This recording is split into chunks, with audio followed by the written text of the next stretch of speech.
सभी प्रतिष्ठित media channel के साथियों, आप सभी का मैं अभिषेक झा, प्रदेश प्रवक्ता जनता दल यूनाइटेड। मेरे साथ उपस्थित हैं यहाँ पर मेरी प्रवक्ता साथी अनुप्रिया जी, प्रदेश प्रवक्ता हैं बिहार प्रदेश जनता दल यूनाइटेड की।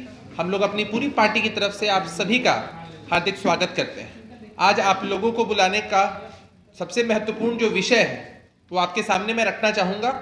कल जो निकाय चुनाव हुए हैं हम उस पर चर्चा करेंगे और भाजपा की जो अति पिछड़ा विरोधी नीतियां हैं उनका हम पर्दाफाश करेंगे। 3 महत्वपूर्ण बिंदु हैं जिन पे हम चर्चा करना चाहते हैं। सबसे पहले बिहार में जो शांतिपूर्ण तरीके से कल मतदान हुए हैं उन पर।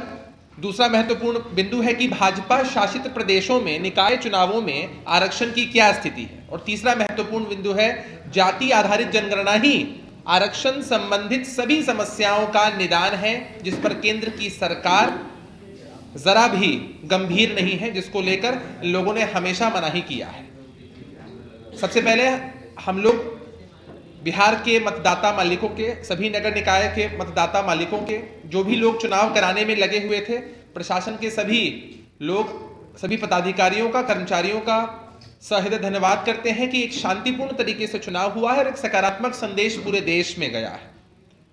जो दूसरे चरण का चुनाव था शांतिपूर्ण तरीके से संपन्न हुआ। पहले चरण का चुनाव भी शांतिपूर्ण तरीके से संपन्न हुआ था। 20 दिसंबर को उसके नतीजे भी आ गए थे और कल यानी 30 दिसंबर को अभी संपन्न हुए द्वितीय चरण के जो मतदान है उनके भी नतीजे आ जाएंगे। तो मुख्यमंत्री नीतीश कुमार जी के नेतृत्व में बिहार की सरकार ने चुनाव संपन्न कराकर भाजपा ने जो अभी तक कंफ्यूजन फैलाने का कुत्सित प्रयास किया था उसको कहीं ना कहीं एक जवाब मिला है। जिस तरह से ये लोग लगातार कंफ्यूजन फैला रहे थे चुनाव को लेकर के, आपने भाजपा के वरिष्ठ नेताओं के बयानों को, ट्वीट को देखा होगा कि ये लोग तब से कंफ्यूजन फैला रहे थे कि चुनाव नहीं होंगे, जो भी प्रत्याशी हैं वो फिजूल में अपना पैसा खर्च ना करें। लेकिन चुनाव जब हो चुके हैं, नतीजे भी आने वाले हैं, तो इनके मुंह पर राजनीतिक रूप से एक कड़ा तमाचा पड़ा है। झूठ बोलना, अफवाह फैलाना, ये सब इनकी नीयत में शामिल हो चुका है। और जो भी समस्याएं आज तक हुई हैं, आप सबको मालूम है कि सुप्रीम कोर्ट ने जो ट्रिपल टेस्ट को लेकर के या डेडिकेटेड कमीशन बनाने की बात की थी वो मार्च 2021 में की थी। और उसके बाद से लगातार पंचायती राज विभाग भारतीय जनता पार्टी के पास ही रहा है बिहार में, लेकिन इन लोगों की तरफ से उनमें कोई काम नहीं किया गया। मैंने नाम भी मेंशन कर दिया है कि कब से कब तक कौन मंत्री भारतीय जनता पार्टी की तरफ से रहे हैं जो काम को लेकर हमेशा विमुख ही रहे, और किस तरह से ये सारी चीजें प्रायोजित की गई हैं भाजपा की तरफ से, वो आप इस बात से समझ सकते हैं कि अगस्त सितंबर 2021 में पंचायती राज के चुनाव हुए थे, जबकि डेडिकेटेड कमीशन का जो मामला था वो 4 मार्च 2021 को ही आया था। लेकिन भारतीय जनता पार्टी के नेता सभी चुप थे उस वक्त इनके मुंह से आवाज नहीं निकलती थी, क्योंकि ये लोग कहीं ना कहीं हमारे सहयोगी के रूप में थे। जैसे ही विपक्ष में गए हैं तो अपनी भाषा इन लोगों ने बदल ली है, अपने दोहरे चरित्र को उजागर किया है। अब हम दूसरे पहलू की बात कर लें कि भाजपा शासित प्रदेशों में निकाय चुनाव की क्या स्थिति रही। आप लोगों ने इस न्यूज को कवर किया है कि किस तरह से इलाहाबाद के ऑनरेबल हाई कोर्ट ने जो निर्णय दिया है कि बगैर ओबीसी आरक्षण के वहां पर निकाय चुनाव करा लिए जाएं।